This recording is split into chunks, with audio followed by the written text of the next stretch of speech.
नमस्कार, Hindi learning channel पर आपका स्वागत है। आज आशमा महाजन हिंदी लर्निंग चैनल पर लेकर आई है क्लास 9 के स्टूडेंट्स के लिए चैप्टर नंबर 13 ग्रामश्री कविता सुमित्रानंद पंत द्वारा रचित।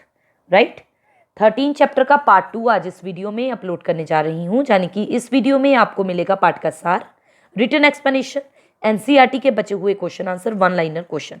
अगर आपने अभी तक मेरा पार्ट 1 नहीं देखा है तो लिंक इस वीडियो के डिस्क्रिप्शन में दे दिया गया है, जिसमें मैंने पहले 4 काव्यांश आपको समझाए हैं। ओके, आज 5वें काव्यांश से मैं समझाने जा रही हूँ। अगर पार्ट 1 आपने अभी तक नहीं देखा है तो प्लीज़ जाके देखिए, वीडियो को लाइक ज़रूर दीजिए और पार्ट 2 को भी लाइक ज़रूर दीजिएगा। ओके स्टूडेंट्स, शुरू करती हूँ। पीले मीठे अमरूदों में अब लाल लाल चित्तियाँ पड़ी, पक गए सुनहले मधुर बेर, अवली से तरु की डाल जड़ी। लह लह पालक मह मह धनिया, लौकी और सेम फली फैली, मखमली टमाटर हुए लाल, मिर्चों की बड़ी हरी थैली। तो इसमें कवि क्या कहना चाह रहे हैं? कवि ने फलों का वर्णन किया है, इसमें आंवले के पेड़ की सुंदरता का वर्णन किया है। ओके, बहुत सारी सब्जियों का भी वर्णन किया है और भाषा तो खड़ी बोली ही है इसमें। पीले मीठे अमरूदों में कवि कहता है कि अमरूद के जो फल हैं, या अमरूद जो हैं, वो पक कर क्या हो गए, पीले हो गए और मीठे हो गए। ठीक है, क्लियर। अब लाल लाल चित्तियाँ पड़ी, चित्तियाँ क्या होता है, निशान पड़ना, धब्बे पड़ जाना। उन पर लाल लाल धब्बे पड़ गए हैं, चित्तियाँ पड़ गई हैं। देखे आपने अमरूद लाल लाल कलर के, उसमें निशान पड़ जाते हैं। पक गए सुनहले मधुर बेर, बेर भी पक कर कैसे हो गए, सुनहरे हो गए, मीठे हो गए। मधुर मतलब मीठे। अवली से तरु की डाल जड़ी, अवली होता है आंवले का छोटा सा फल, कि आंवले की डालियों पर छोटे छोटे फल जड़े हुए हैं। ओके, आंवले का पेड़ है, वो छोटे छोटे फलों से लद जाता है और उसकी पतली पतली डालियों पर आंवले के छोटे छोटे फल ऐसे दिखाई दे रहे हैं मानो किसी ने इन फलों को उन टहनियों पर क्या कर दिया हो, जड़ दिया हो। लह लह पालक, कहता है कि जो पालक है खेतों में, हरी भरी पालक, वो क्या कर रही है, लहरा रही है। मह मह धनिया, धनिया अपनी महक बिखेरने लगा है। मह मह होता है महकना। लौकी और सेम फली फैली, लौकी और सेम की लताएं जो है फलकर फैल गई हैं। मखमली टमाटर हुए लाल, टमाटरों का लाल रंग मखमल जैसा लग रहा है। मिर्चों की बड़ी हरी थैली, मिर्च के पेड़ पर लगे मिर्चों के गुच्छे जो है वो बड़ी सी हरी थैली जैसे दिख रहे हैं। यानी कि मिर्चों के पौधों पर मिर्चें ऐसे लटक रही हैं मानो वो बड़ी बड़ी थैलियां हो, और ये तीखी मिर्चें ना होकर सब्जी वाली हरी मिर्च हो गई, बड़ी शिमला मिर्च हो गई, जो लटकी थैलियों सी दिख रही है। यानी कि काव्यांश में सेम, लौकी, पालक, धनिया, टमाटर और मिर्च जैसी सब्जियों का कवि ने वर्णन किया है। और इसमें विशेषणों का भी प्रयोग हुआ है टमाटर के लिए, मखमली और लाल, ये 2 विशेषण हैं। बेर के फल हैं जो पककर कैसे हो गए, सुनहरे रंग का। सुनहरे रंग के होने के बाद उनमें मिठास आ गई। कच्चे अमरूद पककर पीले हो गए, साथ ही उन पर लाल लाल धब्बे पड़ गए। क्लियर हो गया पूरा काव्यांश। चलिए आगे बढ़ते हैं। बालू के सांपों से अंकित गंगा की सतरंगी रेती, सुंदर लगती सरपत छाई, तट पर तरबूजों की खेती। अंगुली की कंगी से बगुले कलगी सवारते हैं कोई, तिरते जल में सुरखाब पुलिन पर मगरोठी रहती सोई। बालू के सांपों से अंकित, कहता गंगा नदी के किनारे पर बगुले क्या करते दिखाई दे रहे हैं। तो गंगा नदी के किनारे जल में खड़े जो बगुले हैं वो अपने पैरों से क्या करते हैं, बालू के सांपों से अंकित गंगा की सतरंगी रेती। पहले तो इस लाइन की सुन लीजिए कि नदी किनारे की जो रेत है उस पर पानी की लहरों के कारण ना लाइंस बन जाती हैं, टेढ़ी मेढ़ी बनती हैं, और उन्हें देखकर कवि को कैसा लग रहा है, जैसे सांपों के चलने से बन गई हैं टेढ़ी मेढ़ी लाइनें। तो कवि इसीलिए कह रहा है कि गंगा की सतरंगी रेती पर बनी टेढ़ी मेढ़ी लकीरें देखकर ऐसा लगता है जैसे बालू के सांपों से अंकित की वे सांपों के आने जाने से बनी हो। सुंदर लगती सरपत छाई, सरपत पता है आपको क्या होता है, एक लंबी घास होती है जिसके पत्तियों से वो छप्पर बनाया जाता है। तो नदी के किनारे पर क्या है, सुंदर लगती सरपत छाई, तट पर तरबूजों की खेती। तट मतलब किनारा, नदी के किनारे पर तरबूजों की खेती तथा सरपत से बनाई झोपड़ियां कैसी लग रही है, सुंदर लगती, सुंदर लग रही है। बस फिनिश। तो नदी के किनारे पर तरबूजों की खेती तथा सरपत से बनाई झोपड़ियां सुंदर लग रही हैं। इन्हें किस लिए बनाया गया? तरबूजों की रखवाली के लिए बनाया गया है। अंगुली की कंगी से बगुले कलगी सवारते हैं कोई, कि पानी में खड़े बगुले अपने सिर खुजला रहे हैं, जिसे देखकर लगता है कि अपने बालों में कॉम कर रहे हैं, कंगी कर रहे हैं। तिरते जल में सुरखाब, सुरखाब पक्षी है। सुरखाब पक्षी आपने कभी देखा नहीं होगा। सुरखाब पक्षी कभी आप गूगल पे सर्च मारना, बहुत लकी पक्षी होता है ये। इस पर कुबेर का वास होता है। सुरखाब पक्षी जो होता है ना, अगर कोई इस पक्षी के दर्शन कर लेता है तो उसके घर में कभी किसी चीज़ की कोई कमी नहीं आती, ऐसा हमारे पूर्वज कहते हैं। ओके, तो बहते पानी में सुरखाब जो है तिरते तैर रहे हैं। तिरते जल में सुरखाब, बहते पानी में सुरखाब क्या कर रहे हैं? तैर रहे हैं, स्विमिंग कर रहे हैं। पुलिन पर मगरोठी रहती सोई, मगरोठी भी एक पक्षी का नाम है कि मगरोठी रेतीले किनारे पर, पुलिन, पुलिन क्या होता है? नदी का रेतीला किनारा। तो रेतीले किनारे पर मगरोठी नामक पक्षी रहती सोई, सोया हुआ है। तो इस काव्यांश में पक्षियों की एक्टिविटीज के बारे में कवि ने बताया है। बगुला अपनी कलगी सवार रहा है, सुरखाब बहते पानी में तैर रहा है, मगरोठी रेत की ठंडक में धूप की गर्मी लेती हुई सोई हुई है। बस यही इस काव्यांश में समझाया है। अब जैसे रेत पर सांप के चलने जैसे निशान क्यों दिखते हैं, क्यों दिख रहे हैं? क्योंकि नदी किनारे की रेत पे पानी की लहरों के कारण वेव्स आती हैं, तो टेढ़ी मेढ़ी लाइनें बन जाती हैं उस पर, ठीक है, इसलिए। अच्छा, बालू के सांपों से अंकित कौन सा अलंकार हो गया इसमें? उपमा अलंकार है, सी सा से। ओके, अलंकार अगर आपको समझने हैं, लिंक इस वीडियो के डिस्क्रिप्शन में दे दिया गया है। रूपक अलंकार का उदाहरण दीजिए एक। रूपक अलंकार इसी पैराग्राफ में, अंगुली की कंगी से बगुले, रूपक अलंकार कलगी सवारते हैं। तो ये रूपक अलंकार का उदाहरण है। अंगुली की कंगी से बगुले कलंगी, यानी कि कलगी सवारते हैं। ओके, आगे लास्ट काव्यांश है आपका, हसमुख हरियाली ही मातप, सुख से अलसाए से सोए, बीगी अंधियाले में निशी की, तारक स्वप्नों में से खोए। अब तारक स्वप्नों में से खोए में कौन सा अलंकार है? 9th क्लास के बच्चों को तो नहीं पता होगा, 10th के बच्चों को पता होगा, मानवीकरण अलंकार है इसमें। और हसमुख हरियाली ही मातप, ये तो आपको पता ही है, अनुप्रास अलंकार है, राइट। और बोली कौन सी है पूरे काव्यांश में? खड़ी बोली है, बार बार बता रही हूं।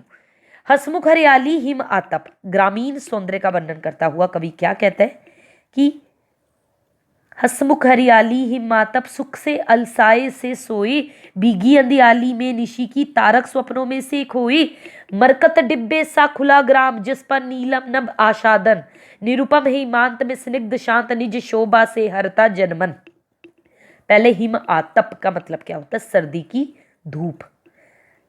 फिर तारक स्वप्नों में से खोए, तारक मतलब तारे। मरकत डिब्बे सा, मरकत होता है एक रत्न होता है पन्ने जैसा, नीलम रत्न के बारे में आपने पढ़ लिया, अब पन्ने रत्न के बारे में इस काव्यांश में पढ़ोगे, ठीक है। आशादन छा जाना, निरूपम अनोखा, हिमांत हिम का अंत यानी कि सर्दी की समाप्ति, स्निग्ध होता है कोमल, हरता मतलब छीन लेता।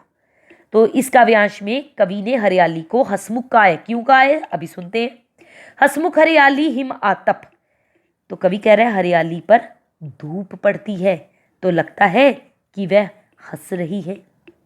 हरियाली पर हिम आतप, सर्दी की धूप पड़ती है तो लगता है हसमुख कि वह हंस रही है। अब सर्दी की धूप सुख से अलसाए से सोए, चमक उठी है, लगता है कि धूप और हरियाली अलसाकर सो गए हैं। समझ में आया कि गांव में फैली जो हरियाली है वो सर्दी की हसमुख गुलाबी धूप में अलसाई सी सो रही है। भीगी अंधियाली में निशी की, तारक स्वप्नों में से खोए। भीगी अंधियाली में निशी की, निशी तारक स्वप्नों में से खोए। तो कवि क्या कहना चाह रहे हैं कि ओस से रात भीग चुकी है, तारों की चमक फीकी पड़ गई है। और तारों की चमक फीकी पड़ने से क्या लगता है कि वो सपनों में खो गए हैं। ओके, भीगी अंधियाली में निशी की, ओस से रात क्या हो गई? निशी मतलब रात हो गई, भीगी अंधियाली, ओस से रात भीग चुकी है, तारों की चमक फीकी पड़ गई है, और फीकी पड़ने से लगता है कि सपनों में वे खो गए हैं तारे।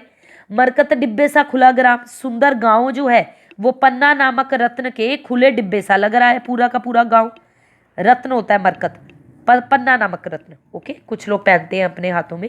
पन्ना नामक रत्न के खुले डिब्बे सा लग रहा है वो, और उस पर क्या है, नीलम नभ आच्छादन, उस पर नीला आकाश छाया हुआ है, जो कैसा लग रहा है, नीलम के आवरण जैसा। ओके, नीलम भी एक क्या है, नीले रंग का रत्न होता है वो, तो उस पर नीला आकाश जो है, नीला आकाश छाया हुआ है जो नीलम के आवरण जैसा है। निरुपम हिमांत में स्निग्ध शांत, सर्दी की समाप्ति पर, हिमांत सर्दी की समाप्ति पर, निरुपम अद्भुत, स्निग्ध शांत, स्निग्ध मतलब कोमल शांति छाई हुई है। पूरी लाइन क्लियर हो गई।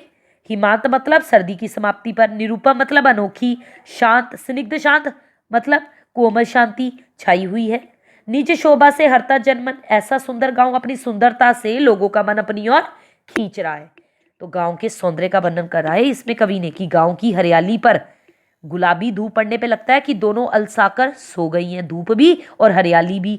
ओस से भीगी रात में तारे सपनों में खोए से लग रहे हैं। नीलम का सौंदर्य कैसा लग रहा है, ऐसे लग रहा है पूरे गांव को समेट लिया उसने अपनी अनुपम शांति में, केंद्र बना लिया, लोगों का मन हर लिया।